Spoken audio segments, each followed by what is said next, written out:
কবিতার নাম দিয়েছে ঘাস ফড়িং। ঘাস ফড়িং হলো এক ধরনের ফড়িং যেটা ঘাসে থাকে, আর ঘাস ফড়িং এর রং কেমন? সবুজ রং। কবিতাটা লিখেছেন অরুণ মিত্র।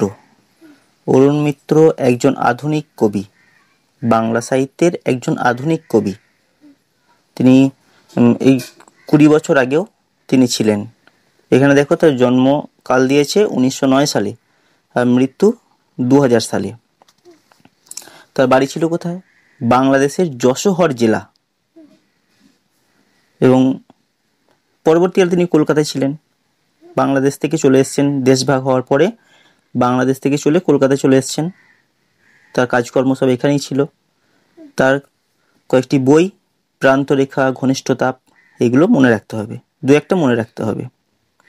তা আধুনিক কবি অরুণ মিত্র এই ঘাস ফড়িং কবিতায় প্রকৃতির ছবি এঁকেছেন। প্রকৃতি মানে শুধুমাত্র নদী, পাহাড়, সমুদ্র নয়। প্রকৃতির একটা অংশ হলো ছোট্ট যে ঘাস, সেও প্রকৃতির অংশ। ঘাসকে বাদ দিয়েও প্রকৃতি হয় না। প্রকৃতি মানে প্রকৃতির সব কিছু, ছোট থেকে বড়, ছোট্ট ঘাস থেকে বিরাট পাহাড়, সবটাই প্রকৃতির অংশ।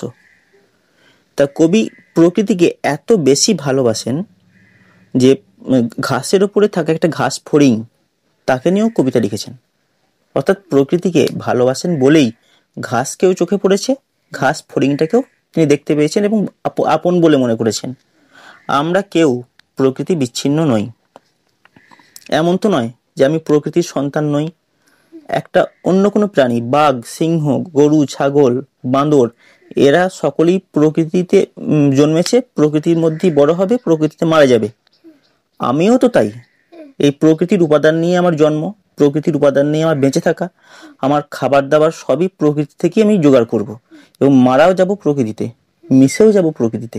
আমাকে যখন কবর দেওয়া হবে মাটিতে মিশে যাব, কিংবা আমাকে যদি পোড়ানো হয় তা বাতাসে মিশে যাব এবং ছাই হয়ে মাটিতে মিশে যাব। তাহলে প্রকৃতি থেকে বিচ্ছিন্ন আমরা কেউ নই। তাহলে যে ঘাস রাস্তায় জন্মেছে ঘাসটা, তা সেও আমার সঙ্গে আত্মীয়, কারণ আমিও প্রকৃতির উপাদান, ঘাসও প্রকৃতির উপাদান। সেই অর্থে ঘাস আমার আত্মীয়, ঘাসের সঙ্গে আমার বন্ধুত্ব আছে। তা কবি অরুণ মিত্র ঘাসের সঙ্গে বা প্রকৃতির সঙ্গে সেই বন্ধুত্বের একটা ছবি এই ঘাস ফড়িং কবিতায় এঁকেছে। কবিতা প্রথমে কি বলেছেন? একটা ঘাস ফড়িং এর সঙ্গে আমার গলায় গলায় ভাব হয়েছে। ঘাস ফড়িং এর সঙ্গে গলায় গলায় ভাব মানে ঘাস ফড়িং এর সঙ্গে বন্ধুত্ব। ঘাস ফড়িংকে বন্ধু বলেছে কেন? কারণ ঘাস ফড়িং প্রকৃতির একটা উপাদান, সজীব উপাদান। ঘাস ফড়িং যেমন প্রকৃতিকে ভালোবেসে প্রকৃতির সঙ্গে মিলেমিশে থাকে, তেমনি আমিও প্রকৃতিকে নিয়েই থাকি। আমিও প্রকৃতি বিচ্ছিন্ন কিছু নই। পরের লাইনে কি বলছে? ভাব না করে পারতামই না আমরা। কেন ভাব না করে পারতাম না? প্রকৃতির একটি উপাদান আরেকটি উপাদান থেকে বিচ্ছিন্ন হয়ে তো থাকতেই পারে না। প্রকৃতির একটি উপাদান আমি বা আমরা মানুষ, তার সঙ্গে ঘাসের যেরকম সম্পর্ক আছে, নদী, পাহাড়, ফল, ফুল সকলের সম্পর্ক আছে, তেমনি ভাবে ঘাস ফড়িং এর সঙ্গে সম্পর্ক আছে। এবার এটা বুঝতে পারা যায় কখন? আমরা যখন প্রকৃতিকে ভালোবেসে প্রকৃতিকে আপন করে নিই। আমরা সকলে প্রকৃতিকে ভালো করে দেখতে পারি না। যারা দেখতে পারে তারা শিল্পী, তারা কবি, তারা প্রকৃতির ছবি আঁকে। কিন্তু আমাদের সকলে প্রকৃতি সম্পর্কে সচেতন নই বলে প্রকৃতিকে চিনতে পারি না, প্রকৃতিকে ভালোবাসতে পারি না। হ্যাঁ, তা বলছে ভাব না করে পারতামই না আমরা। অর্থাৎ ঘাস ফড়িং এর সঙ্গে ভাব তো আমায় করতেই হবে, কারণ সে যে সজীব প্রকৃতি। ঝিরঝির বৃষ্টির পর আমি ভিজে ঘাসে পা দিয়েছি। ঝিরঝির বৃষ্টি মানে বৃষ্টি ঝরেছে। বৃষ্টি ঝরলে সেই বৃষ্টি ঘাসের উপরে রয়ে গেছে। সবুজ ঘাস, খুব সুন্দর লাগছে। ঘাস মানে একটি ঘাস নয়, ঘাস জমি, ঘাস মাঠ, গোটা মাঠ জুড়ে ঘাস রয়েছে, চারিদিকে সবুজ আর সবুজ। আর প্রকৃতির এই সবুজ রং কবির খুব ভালো লেগেছে। আর সবুজ ঘাসের ওপরেই একটা সবুজ ঘাস ফড়িং রয়ে গেছে, সেও সবুজ। ঘাস ফড়িংটিও সবুজ, ঘাসও সবুজ।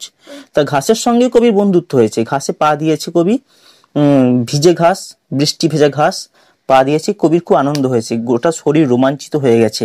আর সেই ঘাস ফড়িংটা ঘাসের উপরেই ছিল। তা সঙ্গে সঙ্গে মনে হয়েছে ওই ঘাস ফড়িংটা বুঝি আমার বন্ধু। অমনি শুরু হয়ে গেল আমাদের নতুন আত্মীয়তা। আত্মীয়টা কে? ঘাস ফড়িং আমার আত্মীয়, আমিও ঘাস ফড়িংয়ের আত্মীয়। আত্মীয় কাকে বলে? যার সঙ্গে আত্মার যোগ আছে, আত্মা মানে মন, যার সঙ্গে মনের যোগ আছে সেই হচ্ছে আত্মীয়। তা আমার মনের সঙ্গে ঘাস ফড়িংয়ের মনেরও যোগ আছে। কিরকম যোগ?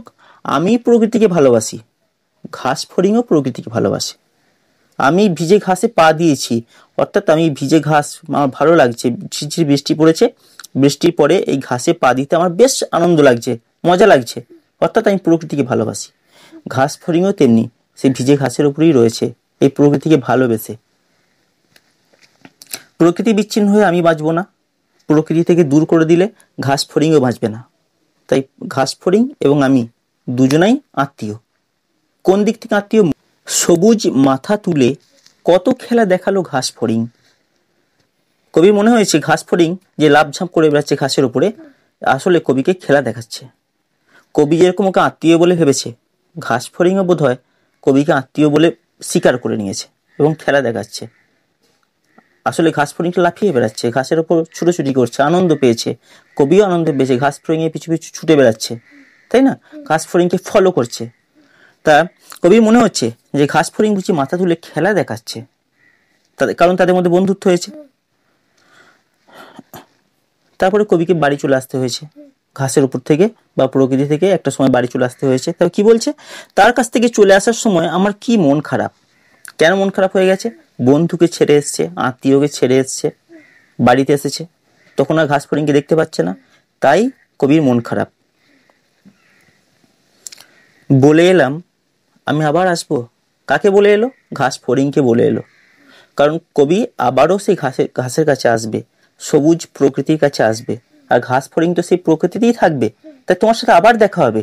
আপাতত কবি বাড়ি চলে এসছে, কবি যেন একটা ছোট্ট ছেলে, তা কবি বাড়ি চলে এসছে, কিন্তু মনে মনে এটাই ভেবে এসছে বা ঘাস ফড়িংকে এটাই বলে এসেছে যে এখানেই শেষ নয়, আমি আবার আসবো, আবার দেখা হবে তোমার সাথে। আমার ঘরের দরজা এখন সবুজে সবুজ। কবির মনে হচ্ছে গোটা পৃথিবীটা বুঝি সবুজ হয়ে গেছে, এমনকি ঘরের দরজাটাও সবুজ হয়ে গেছে। আসলে কবি মনটা সবুজ হয়ে গেছে। সবুজ মানে প্রকৃতি। কবি প্রকৃতিকে এত বেশি ভালোবেসেছে, ঘাস ফড়িংয়ের সবুজ রং, ঘাসের সবুজ রং, গাছপালার সবুজ রং কবির চোখে যেন মায়ার কাজল পরিয়ে দিয়েছে। তাই যেদিকে তাকাচ্ছে কবির মনে হচ্ছে সব সবুজ হয়ে গেছে। তাই কবি বলছেন যে আমার ঘরের দরজা এখন সবুজে সবুজ। কোন ঘরের দরজা? মনের ঘর। কবির মনের ঘরের দরজা সবুজ হয়ে গেছে, অর্থাৎ কবির মনে প্রকৃতির সম্পর্কে প্রচুর ভালোবাসা গড়ে উঠেছে। এই প্রকৃতিকে কবি নিবিড়ভাবে ভালোবেসেছে, তাই তার মনটা সবুজ হয়ে গেছে। এই আবার ঝিরঝির বৃষ্টি। আমি কথা দিয়ে এসেছি ভিজে ঘাসের উপর আমাকে যেতেই হবে। আবার বলছে আবার যখন বৃষ্টি পড়বে আমি অবশ্যই আবার ঘাসের কাছে যাব, ঘাস ফড়িংয়ের কাছে যাব, কারণ আমি ঘাস ফড়িংকে কথা দিয়ে এসেছি যে আমাকে যেতেই হবে। আসলে প্রকৃতি বিচ্ছিন্ন হয়ে, প্রকৃতি থেকে দূরে থেকে আমরা সুখ পাই না, শান্তি পাই না। কবি মনের শান্তির জন্য, মনের আরামের জন্য আবার ঘাসের কাছে যাবে, ভিজে ঘাসে পা রাখবে, ঘাস ফড়িংয়ের খেলা দেখবে, ঘাস ফড়িংয়ের সঙ্গে কতই আনন্দ করবে, আর এই প্রকৃতিকে নিজের বলে আপন। এই আবার ঝিরঝির বৃষ্টি, আবারও তো বৃষ্টি পড়বে। বৃষ্টিরও যেমন শেষ নেই, একদিন হয়েছে মানে আর হবে না তা নয়, আবারও বৃষ্টি পড়বে। কবি আবারও সেই ঘাসের কাছে যাবে, হয়তো আবারও ঘাস ফড়িংয়ের সঙ্গে দেখা হবে। তো কবি কথা দিয়ে এসছে আমি প্রকৃতির কাছে আসবো, না ঘাস ফড়িংয়ের কাছে আসবো। ঘাস ফড়িং, ঘাস এগুলো আগেই বললাম যেগুলো প্রকৃতি, তাহলে আমি আবার এই প্রকৃতির কাছে আসবো, প্রকৃতিকে ভালোবেসে প্রকৃতিকে আপন করে নেব, আমি প্রকৃতির সঙ্গী হব। এই প্রকৃতি আমার আত্মীয়, ঘাস ফড়িং আমার আত্মীয়, ঘাস আমার আত্মীয়।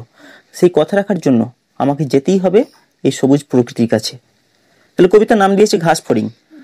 গোটা কবিতাটা ঘাস ফড়িংকে নিয়েই বলেছে। এবার ঘাস ফড়িং মানে একটি মাত্র ফড়িং এর কথা বলছে না, প্রকৃতির একটা অংশ হলো ঘাস ফড়িং। তো এটা আসলে প্রকৃতির ছবি। ঘাস ফড়িং আপাতভাবে তুচ্ছ জিনিস, তেমন করে বলার কিছু নয়, কিন্তু বলছে ওকে নিয়েই প্রকৃতি। ওকে, ঘাস ফড়িংকে বাদ দিয়ে প্রকৃতির সম্পূর্ণতা পাবে না, তেমনি মানুষকে বাদ দিয়েও প্রকৃতির সম্পূর্ণতা পাবে না। প্রকৃতি মানে শুধু বন জঙ্গল, শুধু পাহাড় পর্বত নদ নদী নয়।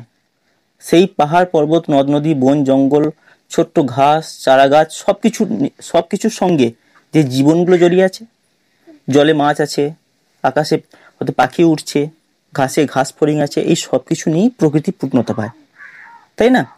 তা ঘাস ফড়িং হলো প্রকৃতির অংশ। এবং প্রকৃতির এক ছোট্ট অংশকে কবিতায় তুলে এনেছে কবি, এবং প্রকৃতির একটা সুন্দর ছবি এঁকেছে, স্কেচ করেছে। তাই ঘাসফড়িং এই কবিতার নামটা খুব সুন্দর হয়েছে।